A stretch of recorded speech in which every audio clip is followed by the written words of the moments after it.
Cette vidéo vous est présentée par la boutique universludo.ca. Rendons les jeux accessibles à tous.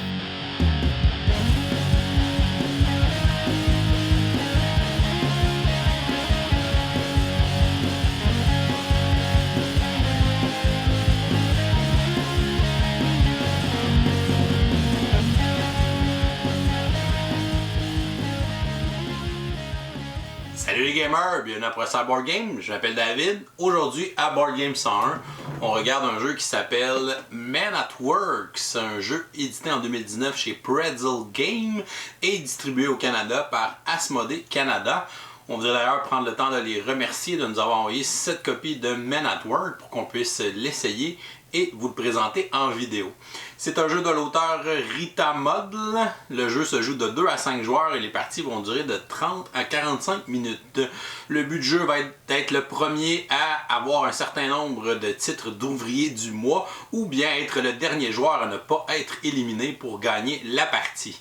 C'est un jeu de dextérité où on va construire une structure commune qui représente un chantier de construction avec des piliers, des poutres, des ouvriers qui sont des espèces de gros meeples qui ont des petits casques jaunes en plastique. Donc vraiment du très beau matériel à l'intérieur du jeu. Et on va évidemment placer les pièces de façon à ce que ce soit plus dur pour nos adversaires de placer des pièces et qu'ils en fassent tomber pour perdre des certificats de sécurité. Et si on perd tous nos certificats de sécurité, on va être éliminé. Et après un certain temps, on va avoir Rita, la superviseure du chantier, qui va arriver. Et à ce moment-là, si la pièce qu'on joue à notre tour de jeu, c'est la pièce la plus haute, on va se mériter un titre d'ouvrier du mois. Et si on atteint le seuil de titre d'ouvrier du mois, on va remporter immédiatement la partie. Alors, Men at Work, je vous montre comment jouer. Ensuite, je vous dis ce que j'en pense. Et comme on est lundi, on va lancer notre concours du lundi pour remporter une copie de jeu. On va installer une partie pour 2 joueurs. Premièrement, on va se faire des réserves avec les différentes composantes de jeu. On a les piliers, les poutres mauves, noires, orange et blanches. On va avoir nos meeples d'ouvriers qui ont tous leurs petits casques sur la tête. On va avoir les madriers, les briques et les jetons d'employés du mois. On va aussi donner à chacun des joueurs 3 certificats de sécurité pour débuter la partie. Le joueur le plus jeune va être désigné premier joueur et on va lui remettre le jeton du crochet qu'il va placer devant lui. Il aura ensuite la responsabilité de faire le placement initial de la surface de jeu. Donc il va prendre 3 piliers qu'il peut placer de n'importe où dans la surface de jeu. Il peut les placer dans le sens qu'il le souhaite aussi. Il peut les mettre debout, il peut les mettre couchés. Donc il va les placer sur la surface de jeu. Par la suite, il va prendre une poutre de chaque couleur et va aller les placer aussi sur les piliers. Les poutres ne peuvent pas toucher à la table, donc elles devront être placées sur les piliers. Faire le chantier de départ, on peut mettre les poutres une par-dessus l'autre, comme ceci. Et finalement, il va prendre un ouvrier et il va aller le placer sur une des poutres. Il faut que les 2 pieds de l'ouvrier touchent à la poutre. On va ensuite mélanger les cartes instructions et on va se faire une pioche sur la table. On va se faire un peu de place pour se garder de la place pour faire une défausse à côté. Et on va prendre la carte de Rita et on va aller la placer environ au quart de la pioche de cartes et on va la glisser comme ça en dessous. Une partie de Men at Work se joue à tour de rôle. À son tour, le joueur va piocher une carte et la combinaison de la carte de la pioche et la carte de la défausse vont lui donner les instructions selon s'il a placé un ouvrier ou une poutre sur le chantier de construction. On va avoir certaines conditions particulières à respecter selon ce qui va être indiqué sur nos cartes. Le joueur va donc placer sa pièce sur le chantier sans faire tomber les autres pièces qui sont déjà placées. Si jamais il cause un accident et qu'une pièce tombe du chantier et touche la table, à ce moment-là, le joueur va perdre un de ses certificats de sécurité. Et si un joueur n'a plus de certificat de sécurité, il sera éliminé de la partie et évidemment, son adversaire va l'emporter. On peut aussi faire durer le plaisir si on ne fait pas trop tomber de pièces et qu'on se rend à la carte de Rita, la contremaître. À ce moment-là, on va être capable de l'impressionner en essayant de gagner des jetons d'ouvrier du mois. Et le premier à atteindre 5 jetons d'ouvrier du mois peut aussi remporter la partie de cette façon. Alors notre premier joueur qui est en possession du crochet va débuter son tour de jeu en retournant la première carte en la plaçant dans la défausse. Ensuite on va regarder ce qu'il a à faire. Il va regarder la carte qui est sur le dessus de la pioche. Ici on a un casque. Ça veut dire qu'il va devoir placer un ouvrier. Il devra le placer soit sur une poutre rouge ou une poutre mauve selon une des deux couleurs des gants qui sont représentés sur la carte. Et en plus de ça, il va regarder la condition de la première carte de la défausse. Il va regarder la condition ouvrier seulement. Donc, il doit placer un ouvrier avec une brique et un madrier en plus. Alors, on va aller chercher un ouvrier dans la réserve et on va venir le placer dans le chantier. On a quelques petites règles à respecter. Premièrement, lorsque je viens placer une pièce dans le chantier, je dois la prendre à une main. Donc, je ne peux pas utiliser mes deux mains. Par la suite, je dois respecter les couleurs des poutres qui sont indiquées sur ma carte. Donc, je dois placer mon ouvrier soit sur une poutre rouge ou une poutre mauve selon les deux gants indiqués sur la carte. Et je dois placer les deux pieds de mon ouvrier sur la poutre. Je ne peux pas avoir un pied dans les airs. Donc, je pourrais venir le placer sur la poutre rouge. Et ensuite, je dois placer une brique et un madrier dans ses mains. Donc, je vais placer ici un madrier dans ses mains comme ça, et une brique de l'autre côté. Et il faut pas que ça tombe. Et voilà. Donc j'ai réussi mon tour de jeu. À ce moment-là, je vais prendre le crochet et je vais le passer au prochain joueur qui va pouvoir débuter son tour de jeu. Le joueur suivant va retourner la première carte, va la placer dans la défausse et on voit que lui, il a une carte construction avec une poutre. Il va donc devoir ajouter une poutre sur le chantier. On va avoir le choix entre une poutre rouge ou une poutre noire. Évidemment, en début de partie, ce n'est pas un problème car à la réserve, on a plein de poutres. Si jamais plus tard dans la partie, il n'y a plus ces deux couleurs de poutre de disponibles, à ce moment-là, je peux prendre n'importe quelle couleur de poutre restante. On va aussi avoir une condition supplémentaire. On va regarder la condition pour les poutres. Je dois ajouter un nouveau pilier et ma poutre doit toucher à une couleur différente. On va donc aller ajouter, selon notre carte, un nouveau pilier dans notre chantier. Donc, tiens, je pourrais le placer ici tout simplement. Je vais choisir la couleur de poutre entre le rouge ou le noir. Tiens, je vais choisir une poutre rouge.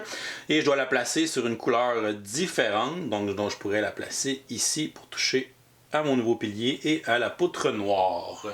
Pour les poutres, on doit faire attention. Notre poutre ne peut pas évidemment toucher la table, donc elle doit être sur les piliers ou sur les autres poutres. Par contre, on ne peut pas placer une poutre totalement verticale à l'horizontale sur une autre poutre, donc on doit les placer à cheval comme ceci. On ne peut pas placer une poutre sur le casque d'un ouvrier, ça ne serait pas vraiment sécuritaire. Par contre, on peut placer une poutre sur un madrier ou une brique. Lorsqu'on place des nouveaux éléments sur le chantier, on n'a pas le droit de déplacer avec notre main les éléments déjà existants. Par contre, si je m'en viens placer une poutre, je peux utiliser ma poutre pour déplacer les éléments du chantier à mes risques et périls, évidemment, mais on peut le faire avec la pièce qu'on va tenter de rajouter. Notre joueur a ajouté sa poutre avec succès, il va donc passer le crochet au joueur suivant qui va commencer son tour de jeu en continuant de retourner une carte et il devra aussi rajouter une poutre, mais cette fois-ci une poutre mauve ou rouge qui devra toucher à la même couleur.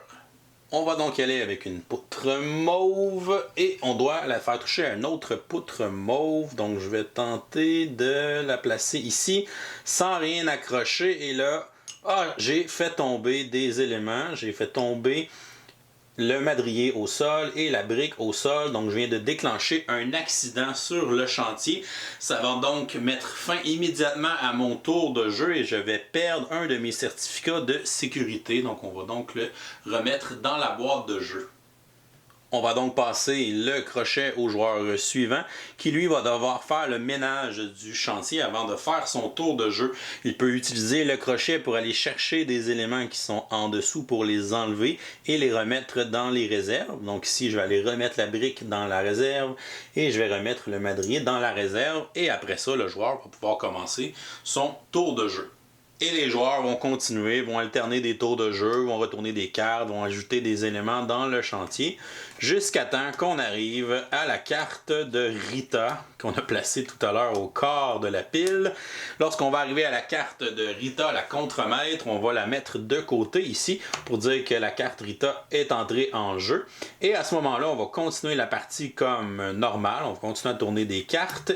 Et on va avoir une nouvelle façon là, de faire des points, c'est-à-dire qu'on va pouvoir placer des éléments pour impressionner notre contremaître pour gagner des petits jetons d'employés du mois.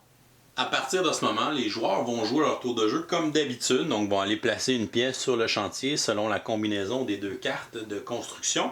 Par contre, si la pièce placée devient la pièce la plus haute du chantier, et on peut utiliser le crochet qui est muni d'une règle pour vérifier si c'est la pièce la plus haute. Si on a placé notre pièce et que c'est la plus haute du chantier, on va gagner un jeton ici d'ouvrier du mois.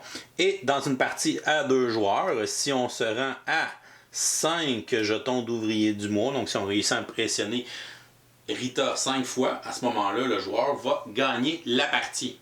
Si jamais en cours de partie, un joueur perd tous ses certificats de sécurité, ce joueur est éliminé et à ce moment-là, c'est son adversaire qui va remporter la partie. Si jamais, pour une rare fois, la réserve d'ouvriers ou la réserve de poutres est épuisée, à ce moment-là, la partie va s'arrêter et on va cumuler le plus de points pour savoir qui va l'emporter. Donc, on va additionner le nombre de certificats de sécurité restants avec le nombre de certificats d'ouvriers du mois pour avoir notre score. Et le joueur qui aura le plus haut score sera donc le vainqueur. Si jamais on a une égalité, ce sera à ce moment-là la personne qui a le plus de certificats d'ouvrier du mois qui va départager l'égalité. Sinon, on aura une victoire partagée. Et voilà, c'est comme ça qu'on joue à Men at Work. Je vous reviens avec mon opinion personnelle. Qu'est-ce que je pense de Men at Work? Si on regarde les côtés positifs, premièrement, on ne peut pas passer à côté du super matériel qu'on a à l'intérieur du jeu, donc les gros meeples d'ouvriers avec les petits casques jaunes qu'on leur met dessus en plastique. Les casques font partie du jeu, donc si jamais il y a juste un casque qui tombe à terre, c'est considéré comme un accident. Fait que c'est quand même très cute comme composante. Les madriers, tout ça, les pièces, c'est vraiment des pièces qui sont en bois, qui sont solides. Donc les plus petites pièces, les petits madriers, puis les briques qui sont plus petites, mais qui sont faites un peu exprès pour mettre dans les mains des ouvriers, pour dire que les ouvriers les transportent. Ça m'amène évidemment à parler du thème. Le thème du chantier de construction, c'est vraiment très bien pensé, c'est très bien remis aussi avec les différents éléments qu'on a mis et tout ça. Donc c'est très le fun à jouer, c'est plaisant. Un jeu très simple d'approche, donc on tourne une carte, on va aller soit placer un ouvrier, soit placer une poutre. On va avoir une petite condition farfelue qui va nous mettre un petit peu plus de challenge. Ok, il faut que ton ouvrier, il faut que tu le places à l'extrémité d'une poutre. Il faut que ton ouvrier, tu lui mettes une brique dans les mains, puis après tu vas aller le placer sur ton chantier. Les poutres, tu vas avoir des conditions aussi, tu vas ajouter des nouveaux piliers, tu peux ajouter une poutre sur une couleur différente qu'elle est, ou sur la même couleur qu'une poutre que tu as choisie. Fait qu'il y a quand même des décisions qui sont le fun à faire. Ok, ben là, je vais aller la placer là, comme ça, les autres vont avoir plus de chances de les accrocher quand ils vont venir placer des choses. Donc, on va essayer de mettre des pièges, comme c'est une structure commune aussi avec les joueurs. Fait que ça, c'est toujours intéressant à jouer. Le jeu a un super insert, donc la boîte, on peut bien ranger tous les éléments dedans, donc c'est vraiment très très cool pour ça. On a aussi là, un jeu qui est bilingue, donc vous avez le livret d'instructions français-anglais, vous avez même les cartes français-anglais, donc vous avez un paquet de cartes français, un paquet de cartes anglais, fait qu'il est vraiment bilingue parfaitement parce que le matériel vient en double, fait que ça encore une fois, c'est une bonne chose. On a des petites variantes à l'intérieur du jeu. Donc, on a une variante où les joueurs vont avoir 2 cartes en main et quand c'est à leur tour de jouer, ils peuvent placer une de leurs 2 cartes, soit sur le dessus de la pioche pour remplacer ce qu'ils ont à mettre, soit un ouvrier ou une poutre, ou peuvent mettre leur carte sur le dessus de la défausse pour remplacer la condition qu'ils ont à jouer. Fait que ça rajoute un petit peu plus de liberté de dire ok, je veux pas faire cette condition-là, ça va être trop difficile, je vais jouer une de mes cartes, à ce moment-là, je vais aller placer un ouvrier au lieu de placer une poutre. Fait que ça rajoute plus d'options aux joueurs, c'est une variante que je trouve intéressante pour ça. On en a une où on va ajouter une grue. Donc, on voit ici, on a une belle grue en carton qu'on va mettre au milieu du chantier. Fait qu'on va construire les poutres autour de la grue. Fait que la grue va faire partie du jeu. Fait que ça rajoute quoi d'autre de différent aussi. Ça a un beau look visuel. C'est un jeu qui a une belle présence sur la table quand on le voit d'installer, évidemment, avec la structure, le chantier, toutes les affaires. C'est quelque chose qui tape à l'œil puis on est accroché tout de suite. On a aussi une variante pour jouer dans la boîte du jeu. Donc, au lieu d'avoir des piliers, on va placer des poutres sur les rebords de la boîte du jeu et la boîte va faire partie du jeu de notre partie sortie à ce moment-là. Il faut pas que les éléments tombent dans le fond de la boîte, c'est comme s'ils tombaient sur la table. Fait que ça rajoute un peu plus de challenge d'ajouter ces variantes-là ou d'options pour les joueurs. Fait que c'est des choses qui peuvent être intéressantes, on peut les mélanger ensemble, on peut prendre la variante avec les cartes et la grue et mettre ça dans la boîte, on peut combiner les trois variantes. Fait que ça va rajouter un peu de piquant dans vos parties.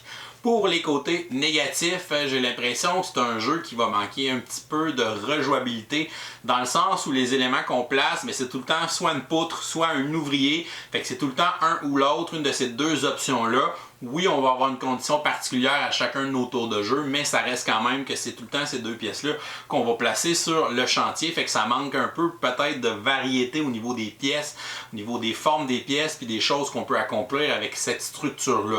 Évidemment, on va beaucoup le comparer à son cousin Junk Art qui avait été aussi fait par Pretzel Game, qui est dans le même style de jeu. C'est un jeu où on va avoir des pièces, on va faire soit une structure commune selon le mode de jeu ou une structure individuelle avec des pièces. Il y a des pièces de plein de formes différentes, donc je pense que Junk Art offre un peu plus de variété et de combos différentes avec les pièces à ce moment-là que ce que Men at Work peut nous amener.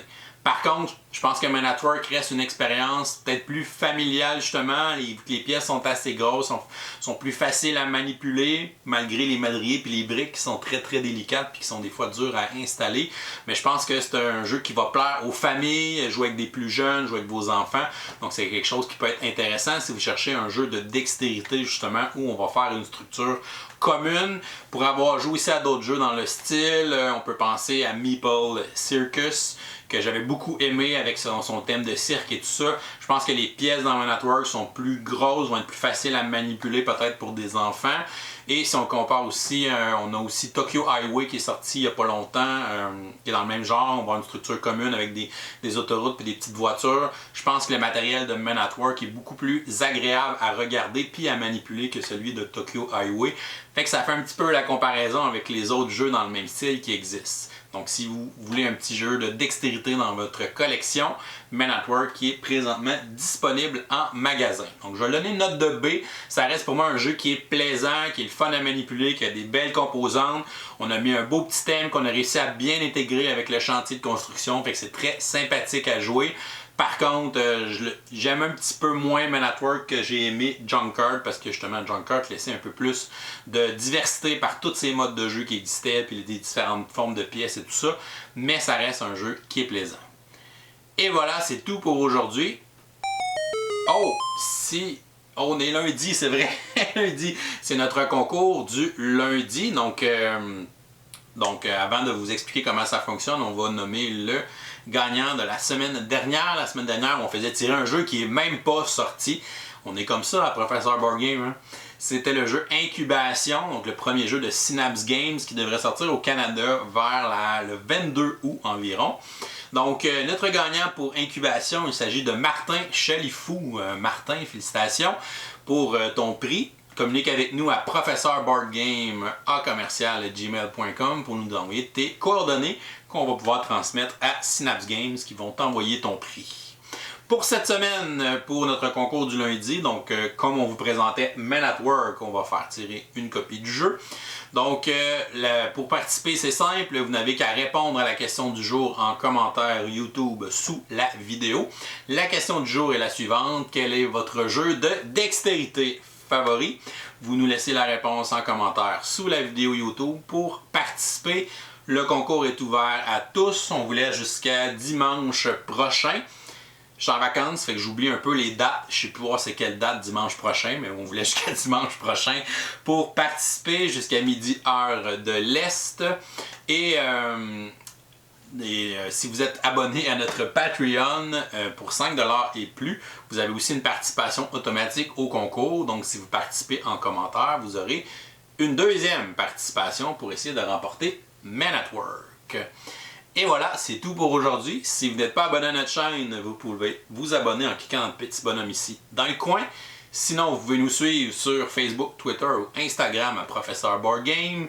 Et vous pouvez venir nous supporter sur notre campagne Patreon. Je vous souhaite une excellente fin de journée et continuez de gamer.